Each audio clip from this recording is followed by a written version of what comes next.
Hola amigos, muy buenas tardes. Bienvenidos a una emisión más de este su programa Libro por Libro, Manantial de Vida. Nos ayuda a presentarle hoy a través de esta emisión, esta serie que estamos llevando a cabo semana tras semana.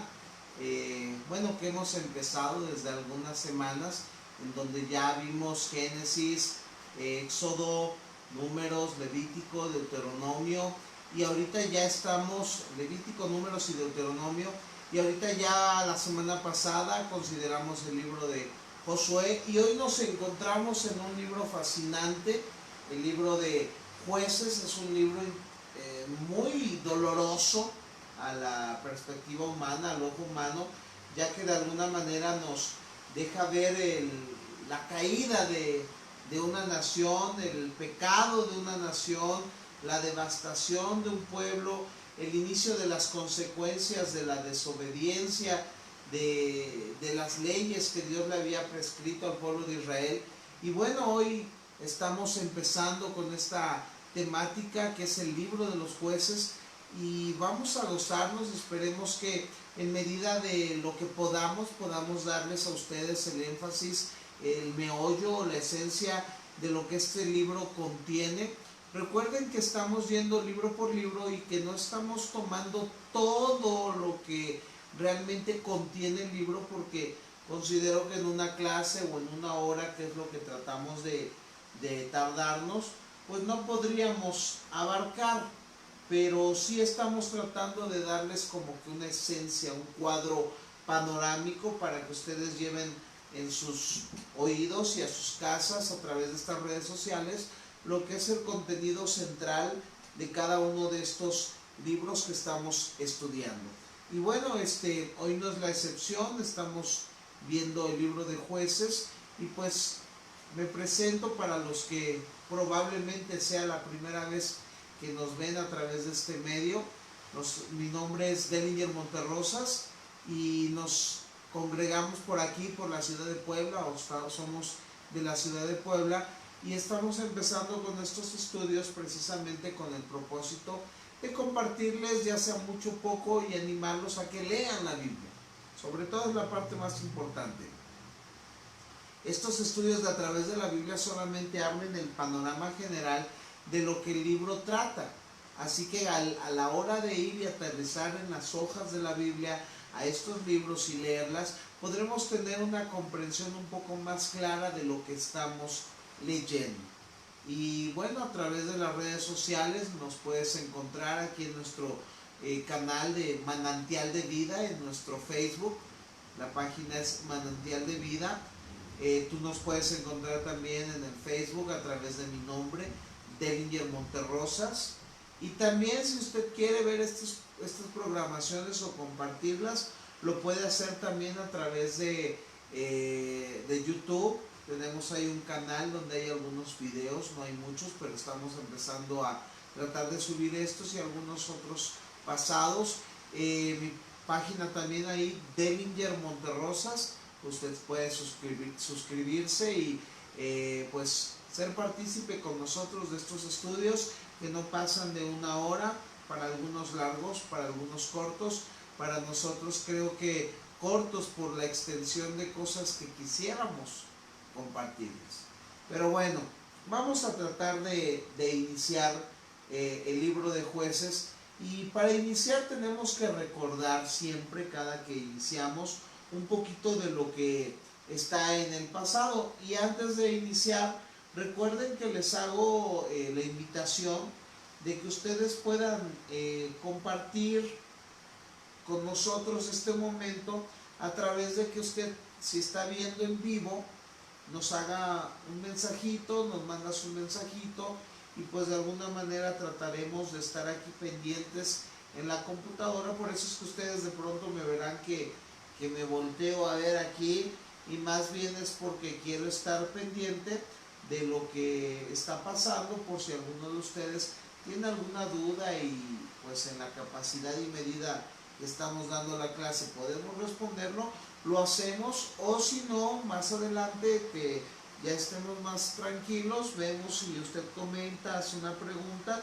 bueno, pues se la podemos aclarar, ¿sale? Y bueno, sin más preámbulos, ya está ahí compartido nuestro manantial de vida, nuestra página de Facebook, y también ya está compartido en nuestra página personal de Elier Monterrosas.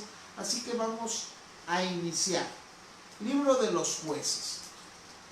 El libro de los Jueces es el séptimo libro de las Escrituras. Recordemos que las Escrituras no todas están acomodadas de manera cronológica, pero aquí empezamos a ver, por lo menos después de la Torá, que fueron los 5 libros de la Biblia, un orden por lo menos en lo que es Josué y Jueces, que Jueces es la continuación de Josué. Precisamente el capítulo 1 del versículo 1 inicia confesando, recordando la muerte de Josué, donde dice: aconteció después de la muerte de Josué que los hijos de Israel consultaron a Jehová diciendo: ¿quién de nosotros subirá primero a pelear contra los cananeos? El inicio de este libro es interesante porque la conquista del pueblo de Israel a la muerte de Josué no había quedado conclusa. Todavía habían pueblos cananeos que tenían que vencerse.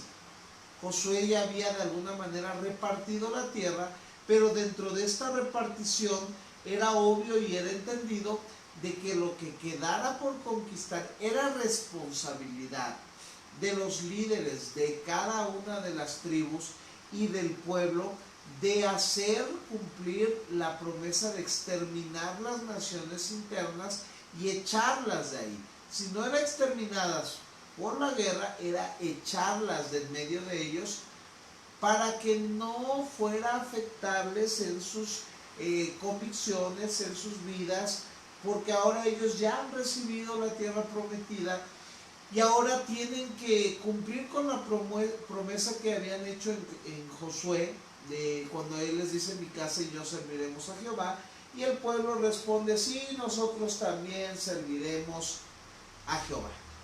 Pues ese es un libro triste. Pudiéramos hablar que, si queremos colocarle una palabra, pues ese es un libro que refleja apostasía. ¿Sí? La escritura en el Nuevo Testamento habla de la apostasía de los últimos días, pero Jueces nos muestra ese tipo de apostasía.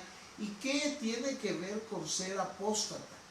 Y ser apóstata es volverte de la fe que tenías, volverte de las convicciones que tenías y regresar a pensamientos equivocados que habías practicado o que ahora inicias a practicar después de haber conocido la verdad. Así que los primeros capítulos, capítulo 1 y capítulo 2, nos muestran cómo el pueblo tiene la tarea, la encomienda de conquistar. Aquí aparece Otoniel, aparecen las conquistas que se tienen que empezar a realizar. Sin embargo, vamos a observar que no echaron a todos, no destruyeron a todos. Capítulo 1, versículo 21 dice: mas al jebuseo que habitaba en Jerusalén no lo arrojaron los hijos de Benjamín, y el jebuseo habitó con los hijos de Benjamín en Jerusalén hasta hoy. Esta frase simplemente denota el inicio de la desobediencia. Los dejaron ahí, ya no quisieron pelear, ya no lucharon por la conquista, empezaron con pensamientos de: bueno, ya déjalos ahí, no nos están molestando, cosas de ese tipo. El pueblo de Israel cayó en eso, lo cual los iba a llevar precisamente a esta decadencia.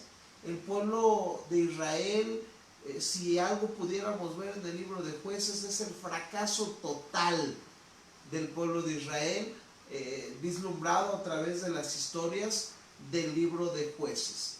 Y cómo Dios, en medio de este pecado, iba a traerles enseñanza, pero una enseñanza que iba a traer opresión. Y esta opresión iba a ser otorgada y permitida de parte de Dios para que ellos pudieran proceder al arrepentimiento. Y dentro de este arrepentimiento Él les iba a proveer de los salvadores, de los jueces, de los magistrados, de los líderes, de los poderosos, que podrían libertarlos y llevarlos a un proceso de paz. Ahora, si algo vemos en el libro de Jueces, es lo que es una situación cíclica, algo que se va repitiendo, se va repitiendo, se va repitiendo. El pueblo de Israel peca, cae en opresión, se arrepiente, Dios les levanta un libertador y viene la paz. Una vez tenida la paz, una vez más caen en idolatría, en pecado, vuelven a la opresión, arrepentimiento, liberación y paz. Es un libro triste que a nuestros días creo que nos debe de hacer meditar lo que estamos haciendo bien o mal para no caer en ese ciclo, porque muchas veces el cristiano de nuestros días o nosotros caemos, no digo caen ni caigo, caemos en este ciclo que es vergonzoso y que debemos de pedir a Dios nos ayude para no estar fallando en expulsar y quitar de nuestras vidas las cosas que pueden llevarnos una vez más a caer. ¿Qué fue lo que le pasó al pueblo de Israel? No sacaron a los cananeos y entonces el pueblo de Israel cae.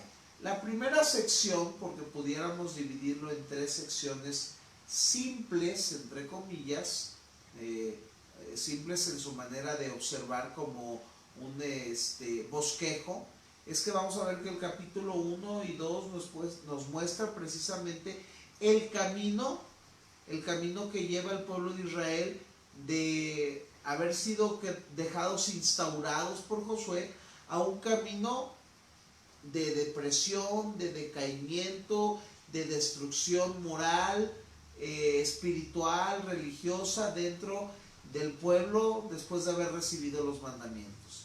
Es algo muy interesante como capítulo 1 y capítulo 2 nos dice que se levantó una generación que no conocía a Jehová. Y esto es interesante porque el hecho de que se levantara una generación que no conociera a Dios nos hace ver ya la destrucción a la cual se estaba preparando esta nación.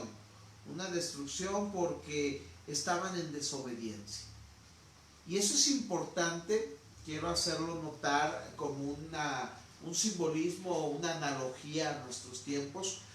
Hoy nosotros, en particular yo, amigos, ustedes que tienen familia y que han venido a Cristo, hemos arrebatado con la ayuda de Dios una fe que Él colocó en nuestras vidas y hemos empezado a caminar en ella. Sin embargo, si nosotros no tomamos el tiempo, la determinación y el cuidado de tal vez cumplir lo que Deuteronomio capítulo 6, versículo 5 en adelante nos dice, sobre que debían de instruirse y de delegarse y pasarse en generación las leyes de los padres a los hijos, provocaría precisamente esto, que saliera una generación que no conociera a Jehová, que solamente tuviera, como pudiéramos llamar, una religión. Y recordemos que lo que nosotros menos necesitamos es una religión ni una denominación. ¿Sí? Yo no estoy casado con una denominación, no estoy casado con mi religión, estoy casado con Cristo, estoy casado con su palabra, estoy casado con sus mandamientos, porque hay gente que se pelea denominacionalmente y ciertamente hay faltas, hierros, incongruencias, pensamientos distintos dentro de una denominación a otra, pero eso no es lo que nos va a otorgar salvación, sino es la palabra de Dios. Y eso hay que delegarlo, hay que heredarlo generación tras generación. El pueblo de Israel falla. Y precisamente decíamos que empieza un ciclo constante en donde observaremos cómo precisamente Dios les levanta jueces, pero por una situación en particular. El pueblo peca y al pecar cae, repito, en esta opresión. Y en la opresión es donde Dios permite que el pueblo de Israel y aún nosotros tengamos que reconocer al haber sido llamados por Él, quién es nuestro Salvador. Y el pueblo de Israel constantemente observa quién es su Salvador, recuerda quién es su Salvador después de caer en idolatría y vienen a Dios. Y entonces de aquí salen los jueces. tenemos que establecer que hay 12 jueces. Vamos a hablar simplemente de los 6 que son más nombrados. No pudiera decir yo importantes. Una cosa es que la Biblia no nos muestre, por ejemplo, todo lo que hicieron los jueces que no tienen mucha extensión en sus historias, y otra cosa es que no sean importantes. Es como los profetas mayores y los profetas menores. Pensamos que los mayores son más importantes por decirles profetas mayores, y en ninguna manera. Están al mismo nivel los profetas mayores y menores, así los jueces. Simplemente que por algún propósito de Dios se nos relata un poquito más de la historia de 6 jueces en particular, y de otros 6 jueces se dejan solamente partes o versículos de lo que ellos hicieron, como por ejemplo de Samgar, capítulo 3, versículo 31. Después de él fue Samgar, hijo de Anat, el cual mató 600 hombres de los filisteos con una guijada de bueyes, y él también salvó a Israel. No se habla más, pero con lo que se habla se entiende. Dios levantó a un hombre llamado Samgar que liberó a Israel. Eso es lo interesante, entender que Dios libró a Israel. ¿Sale? Entonces vamos a ver cómo del capítulo 1 al 2, recuerden que estamos dividiendo el bosquejo sencillo en 3 partes. Capítulo 1 y 2 nos muestra simplemente el camino del declive moral, espiritual del pueblo de Israel después de que Josué muere, y cómo, por no echar a los cananeos de la tierra, empieza a verse el camino que va a provocar las consecuencias de la opresión de las diferentes naciones. Ahora, los 12 jueces están actuando de manera probablemente simultánea, y si no simultánea, en distintos lugares del pueblo de Israel, libertando a ciertas áreas de toda la tierra conquistada. No podemos decir que Samgar solamente actuó en Anat, y que porque Samgar actuó en Anat, todos los jueces actuaron en Anat. No. Unos se levantaron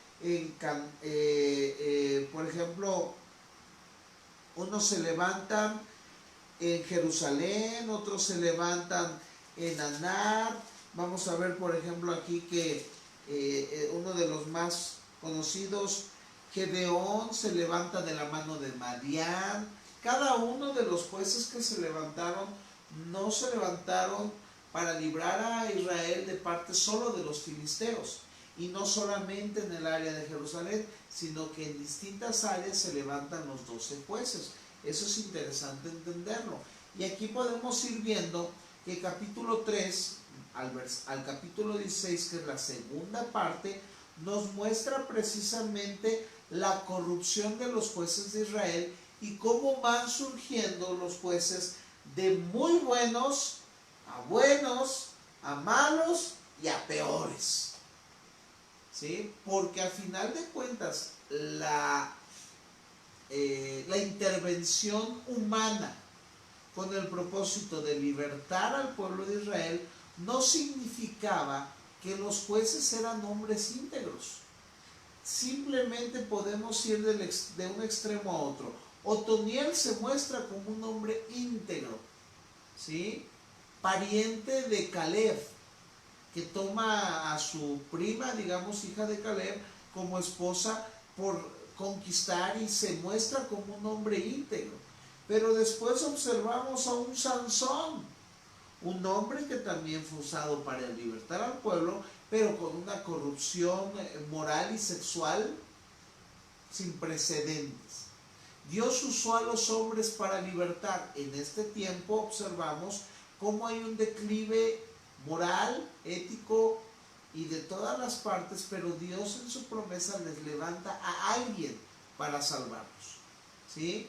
Y eso es lo importante también entenderlo, que siempre que Dios levanta a alguien con un propósito, no quiere decir que esta persona que Dios ha elegido es perfecta, ¿sí? Nosotros debiésemos, de a la luz de estas historias, tratar de ser lo mejor que podamos, perfeccionándonos en el temor a Dios, ya que hemos visto que las historias de aquellos que Dios elige, a pesar de que no son perfectos y cometen errores, no siempre tienen buenos finales.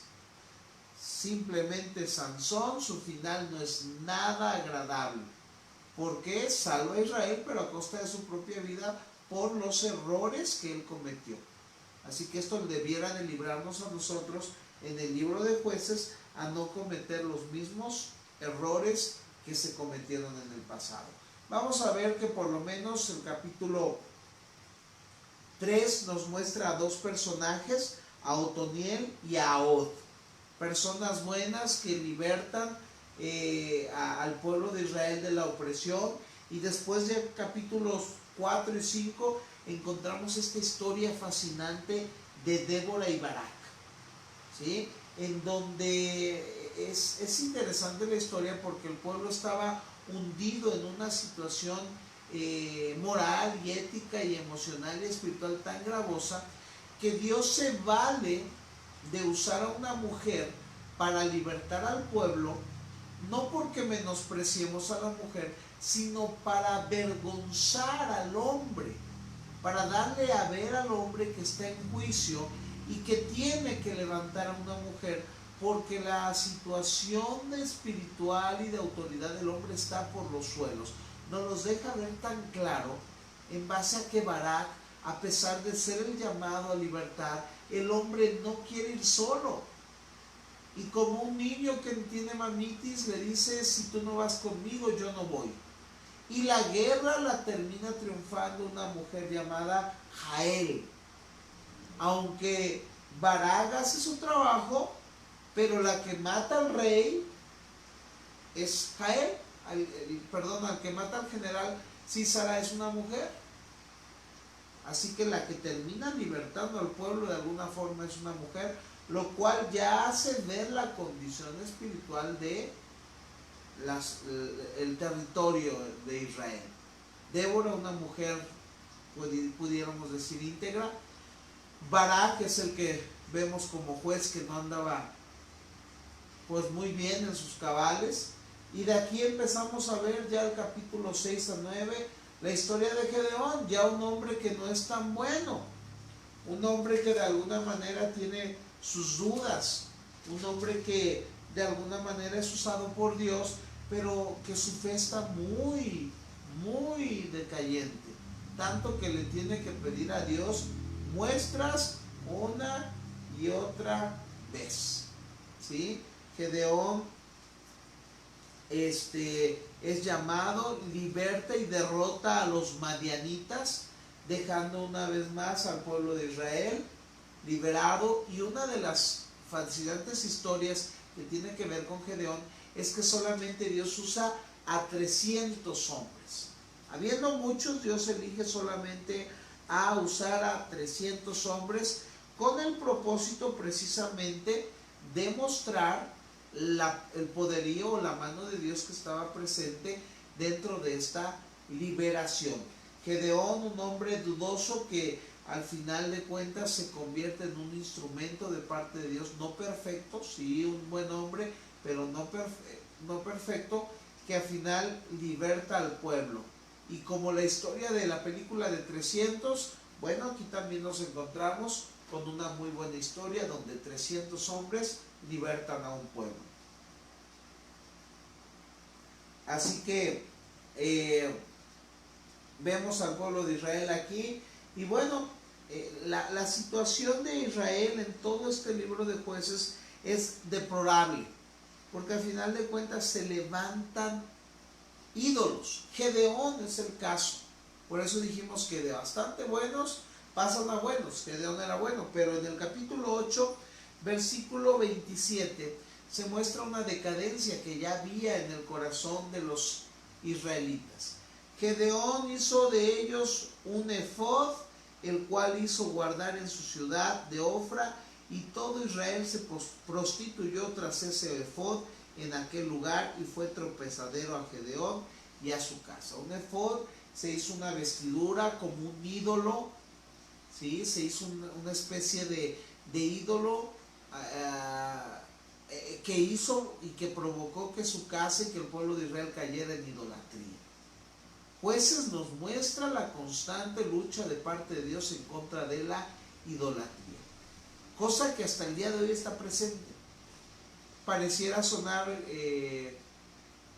pues tal vez atacando la fe de otras religiones, pero hoy vemos mucha gente que tiene sus imágenes y que son como sus ídolos, son como sus efods que se hacen para sí mismos y les tienen confianza, y sus doctrinas y sus denominaciones, sus iglesias, les permiten hacerse deidades, figuritas a las cuales tocar, a las cuales tomarles respeto, entendiendo que el que ha leído la escritura en el Antiguo Testamento podrá observar que si algo Dios determinó que el hombre no debía de hacer era ídolos de cualquier índole.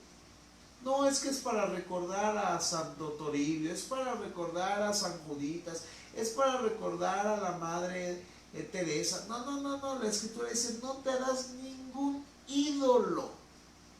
Hasta el día de hoy seguimos batallando con ese pensamiento idolátrico de crear imágenes. Gedeón, siendo un buen hombre, falló y creó una imagen que precisamente trajo consecuencias malas porque llevó a la idolatría al pueblo. Una vez que caían en pecado. Ahora, el pecado regularmente del pueblo de Israel es que estaban las otras culturas que tenían sus ídolos y querían ser iguales a ellas o parecidas, y se hacían sus ídolos o empezaban a adorar a los ídolos. Y por eso el Señor les levantaba una vez más a personas que los destruyeran, que los oprimieran.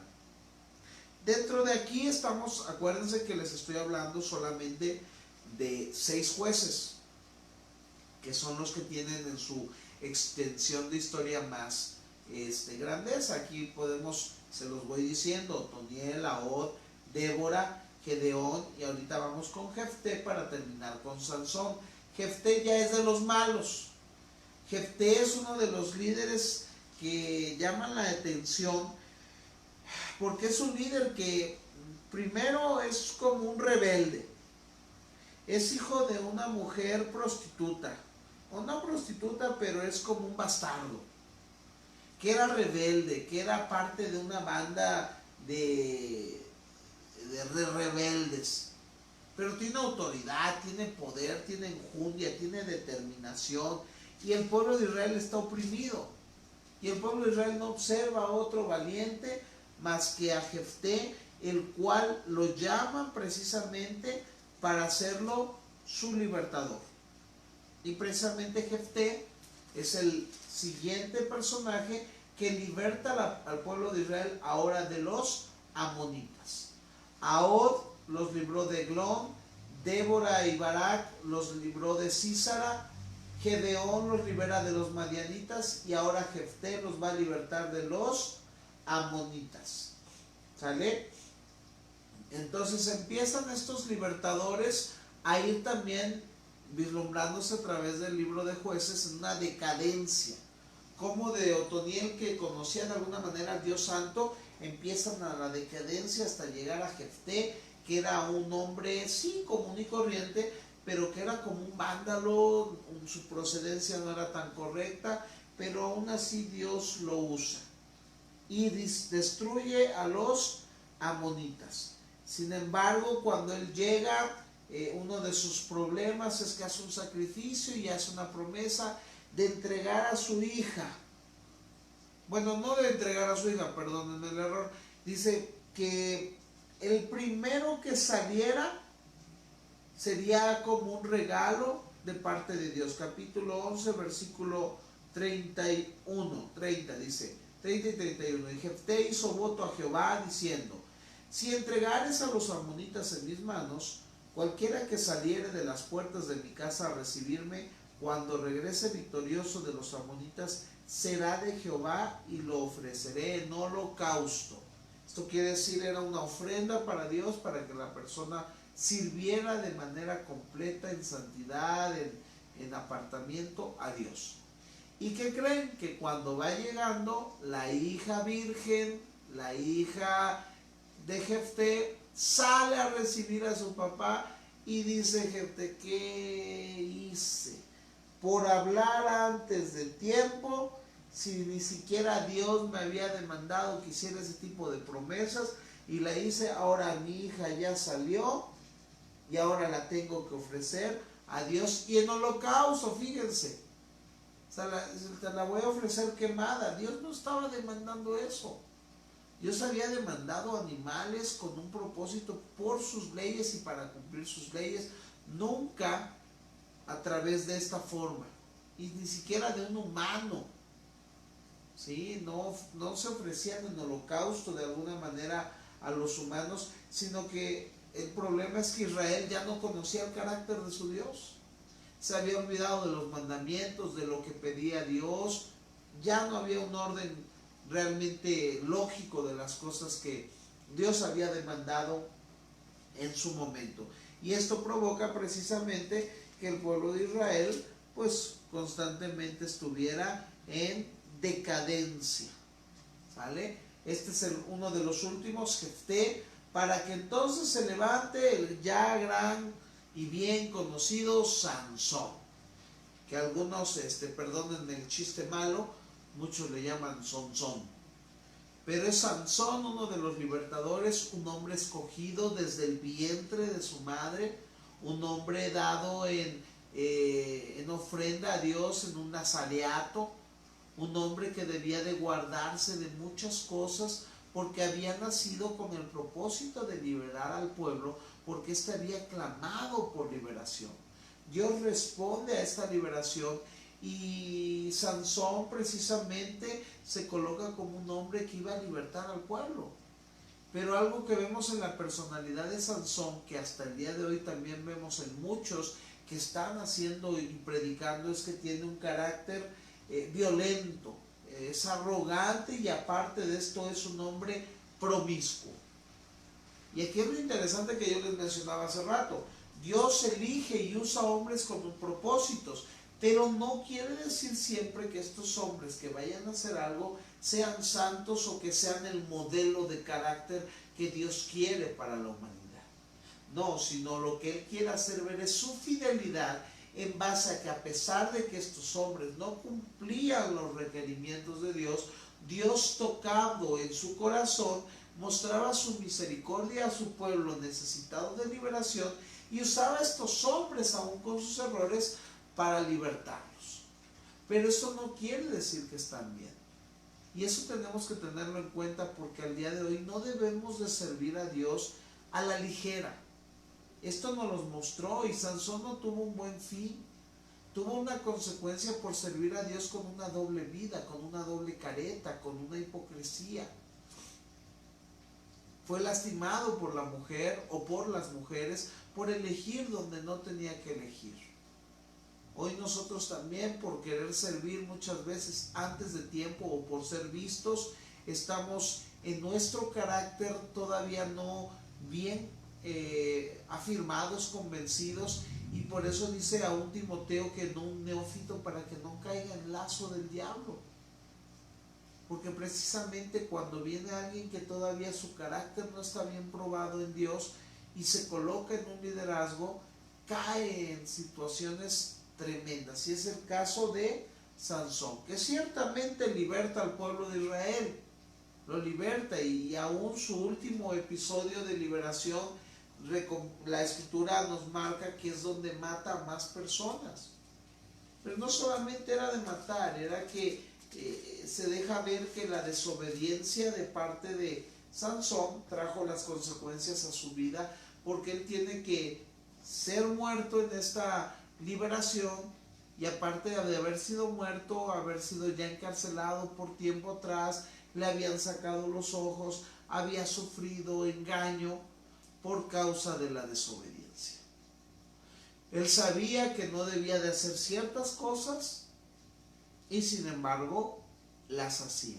Que Dios nos ayude a no caer en estas situaciones tan tremendas, porque pues son un fracaso. Son un fracaso. Y recordemos, no que el Espíritu de Dios nos empodere quiere decir que estamos realmente haciendo lo correcto, sino que al ser usados por Dios tenemos que luchar por hacer lo correcto. Hay gente que recibe dones de sanidades, de milagros, y vive en pecado y piensa que como sigue haciendo esos milagros, él sigue bien y vive así y es símbolo de que está bien con Dios. No es cierto. Dios los usa, los empodera, los capacita, les da de sus virtudes para libertar o cumplir las promesas que Dios ha dado a un pueblo sobre salvación, milagros y tantas cosas. Pero eso no siempre quiere decir que el siervo o la persona esté validada en su carácter y formación para con Dios. Y hoy lo que entendemos es que lo que Dios quiere es que nosotros estemos validados antes que nuestros dones en nuestro carácter. Timoteo lo muestra, Gálatas en las obras del Espíritu lo muestra, el carácter que nace del fruto del Espíritu. Entonces eso es muy importante que nosotros veamos, que Jueces nos deja revelado. La corrupción de Israel está por los suelos, pero empieza el capítulo 17 al 21, que es la última sección de la cual vamos a estar hablando en esta preciosa tarde, que nos muestra cómo el pueblo sigue decayendo con historias tremendas, inentendibles, a la luz de los mandamientos que se habían dejado prescritos. Alguien pudiera decir, oye, bueno, ¿qué tan malo fue esto? Pero es que es muy malo, muy perturbador a la luz de lo que Dios les había mandado en sus mandamientos. Si ustedes recuerdan el final de Josué, Josué los exhorta, así como Deuteronomio, a guardar los mandamientos. Y si algo vemos en Jueces es que lo que menos están guardando son sus mandamientos. Los jueces no son reyes.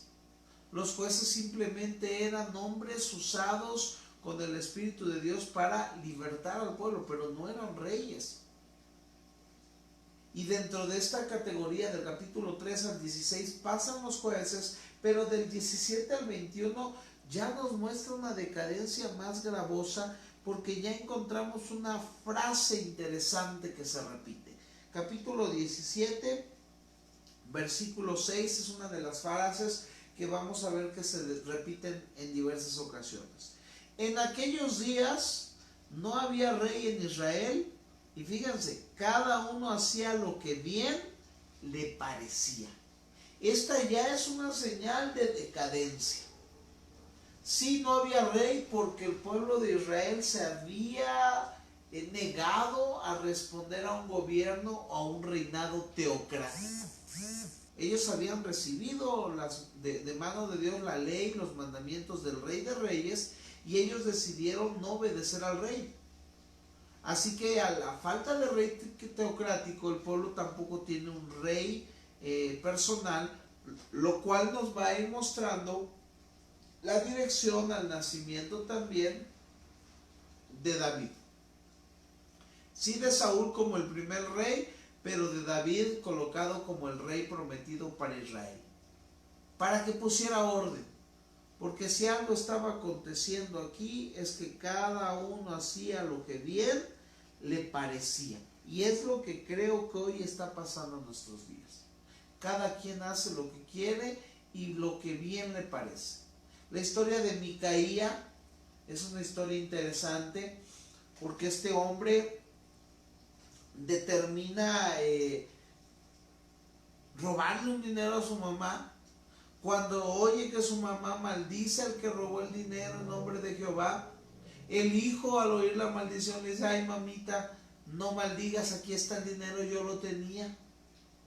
El ladrón se retracta, se lo entrega a su mamá, y su mamá, en lugar de regañarle, dice, ay, qué bueno, mijito, voy a dar gracias a Dios y ahora voy a hacerme una imagen. Y vamos a usar el dinero para idolatría. Y dentro de esto deciden contratar no solamente a crear un terafín, no solamente un efod, un ídolo, sino que también llaman a un levita. Y esto también es interesante, porque el levita era de Belén de Judá, y dice, y voy a vivir donde pueda encontrar lugar. Los levitas no podían salirse de las ciudades levíticas. Recuerden que Josué había instalado ya ciudades levíticas. Aquí observamos la decadencia de Israel en base a que un levita no está donde debe de estar. Y dice el levita, pues voy a conseguir chamba. Y el levita sabía que la idolatría era uno de los pecados más gravosos. Micaía le dice, ay, pues mira, yo te contrato, vente a vivir a mi casa, te doy techo, comida, te pago, y aparte hazte mi sacerdote personal. Yo te mantengo, nada más mira, aquí tengo mi efod, aquí tengo mi imagen, tú sé el sacerdote y pues ya tenemos la iglesia y hacemos culto en la casa. El levita muestra claramente la decadencia que había y se queda ahí. Pero no queda ahí porque el capítulo 18 nos muestra que ahora vienen unos hombres de la tribu de Dan y encuentran queriendo conquistar cosas que ya no le determinaban a ellos, y ven que hay, al reposar en la casa de Micaía, observan que tienen al levita como sacerdote, observan que tienen el efod, observan que tienen los terafines, y les dicen, bueno, pues ya que tienes todo eso, pues también te invitamos a ser parte de nosotros de nuestro show, digámoslo de esa manera. Y en esta forma el pueblo de Israel una vez más vuelve a mostrar la decadencia que había en el pueblo de Israel, porque ahora los de la tribu de Dan compran de alguna manera a Micaía. Compran a Micaía, le dicen, vente a chambear con nosotros, quédate con nosotros a trabajar y te vamos a pagar re bien. Deja, y hay una traición del levita con el primer jefe. Y los deja traicionados y se va con los de Dan, porque los de Dan le dicen, vente, aquí te vamos a pagar mejor, vas a ganar más, ¿a qué te quedas aquí?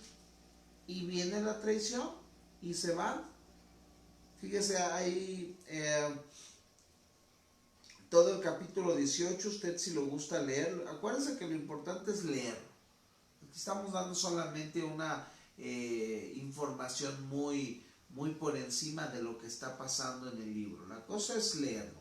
Entonces, encontramos ya en el capítulo 18 esta terrible historia, cómo Dan va quemando a Lais, va conquistando y lleva ahí a sus imágenes, lleva a su sacerdote, y entonces se ha perdido de vista la moral, la ética, la espiritualidad, porque recordemos que el único lugar donde se debía de adorar y donde debía haber un sumo sacerdote y donde no había imágenes, sino estaba el arca del pacto, era en el lugar en donde se había establecido la adoración para con Dios. ¿Sí? Y para este momento hay todo un desastre. No hay quien ponga orden. Capítulo 19 al 21 es aún algo más gravoso y más perturbador. Es como una historia, dirían por ahí, de los Z o de los narcotraficantes, de esta gente asesina que hace maldades terribles. Observando también la forma de vida ya perturbadora de un levita que dice que se va con su concubina. No con su esposa, no, con su concubina. ¿Sale? Aquí ya estamos viendo una vez más la decadencia moral que había en el pueblo de Israel. ¿Sí? Y entonces empezamos a ver, capítulo 19 nos muestra lo que está sucediendo aquí, la situación del levita que llega a casa de este hombre, de su suegro, llega ahí, el suegro le dice quédate aquí a dormir. De pronto los de la tribu donde están en Efraín, en el monte de Efraín, se ve que eran muy perversos y van y le piden a la mujer, les dan a la mujer, violan a la mujer, la dejan muerta, moribunda o muerta de tanta abuso sexual que recibió. Y estamos hablando del pueblo de Israel, del pueblo escogido, del pueblo que había sido dejado con los mandamientos. Y entonces a la mañana sale el levita y ve el suegro que está ahí, su hija, y entonces es una historia perturbadora de violencia que va a provocar una guerra civil. Porque ahora este hombre levita que se salió del lugar de donde estaba y fue por su concubina y violan a su concubina, ahora él, para crear una guerra civil y recibir apoyo, corta en cachitos, perdónenme la expresión, pero corta en cachitos a su concubina. La corta en 12 pedazos y la envía a que sea llevada al pueblo de Israel con un mensaje para que se levanten en contra de estos hombres corruptos. Y eso lo vemos en el capítulo 19, 20, 21, donde precisamente hay una destrucción casi de la tierra de Israel para los benjamitas. Casi exterminan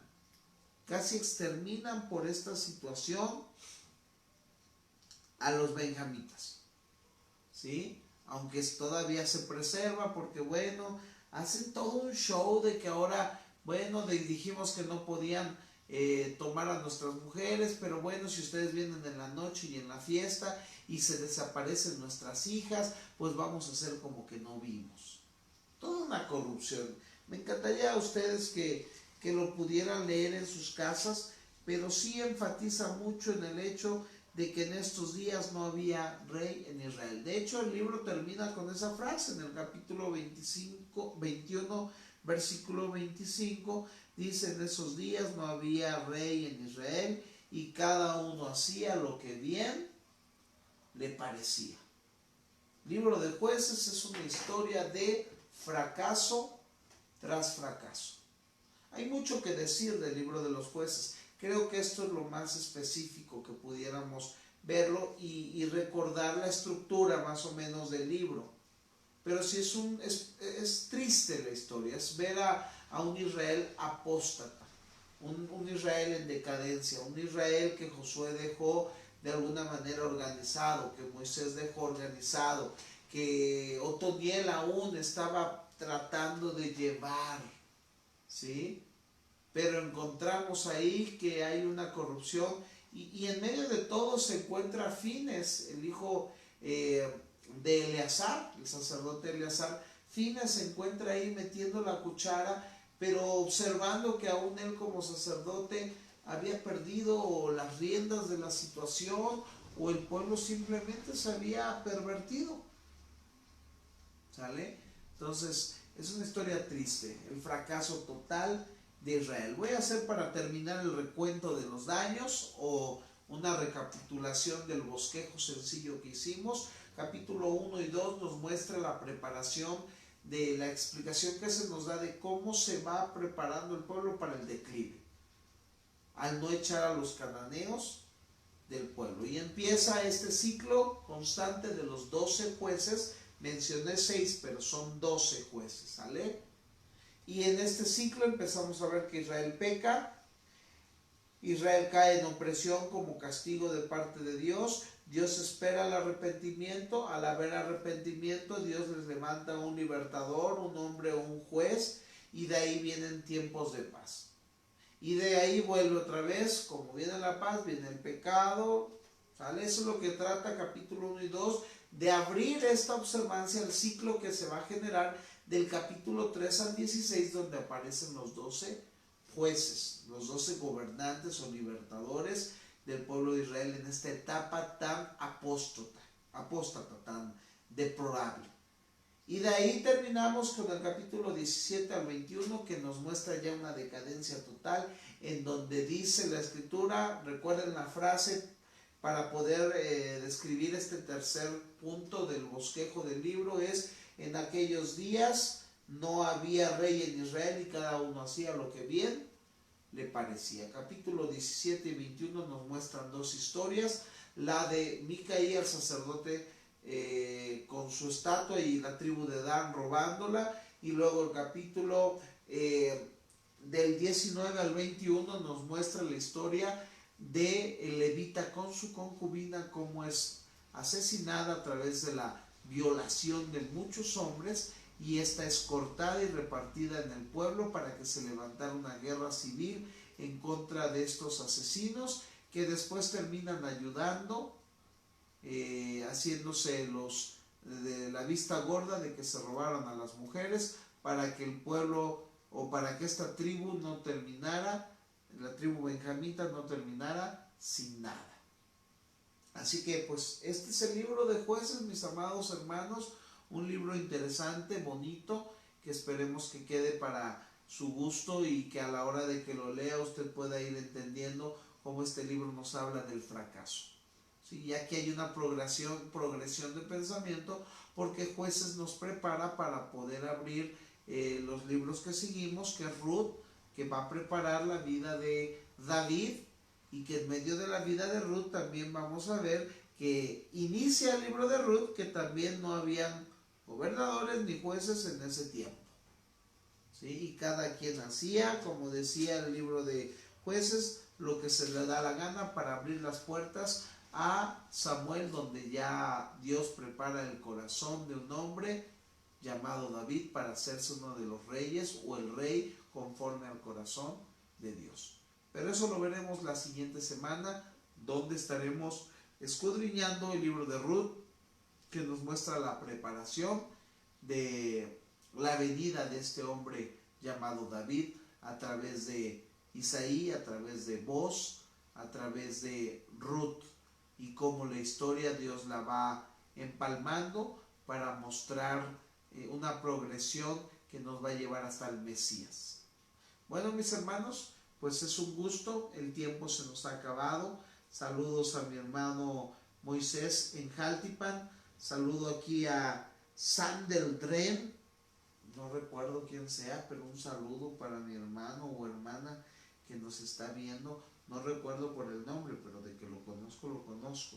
Y saludos a cada uno de los que nos lleguen a ver, ya sea en esta red social de Manantial de Vida, ya no en vivo, sino en la repetición, y todos aquellos que nos lleguen a ver en YouTube, que Dios los bendiga, gracias por acompañarnos, envíenos sus comentarios ahí en las cajitas de comentarios para que podamos nosotros, si tenemos oportunidad de tener conocimiento a sus respuestas, hacérselas llegar, y agradecer por cada uno de ustedes que se tome el tiempo para estar con nosotros. Y recuerden, todos los miércoles de 7 a 8 de la noche estamos haciendo este en vivo.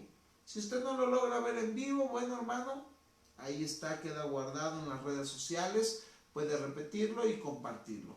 Apóyenos para que el conocimiento de la palabra de Dios se pueda ir compartiendo día a día y podamos tener mejor entendimiento de este maravilloso libro que es la palabra de Dios. Que Dios les bendiga, muchas gracias, buenas noches. Aquí en Puebla está fresco y lloviendo, así que tenemos un clima agradable. Que Dios me los bendiga y bonita noche.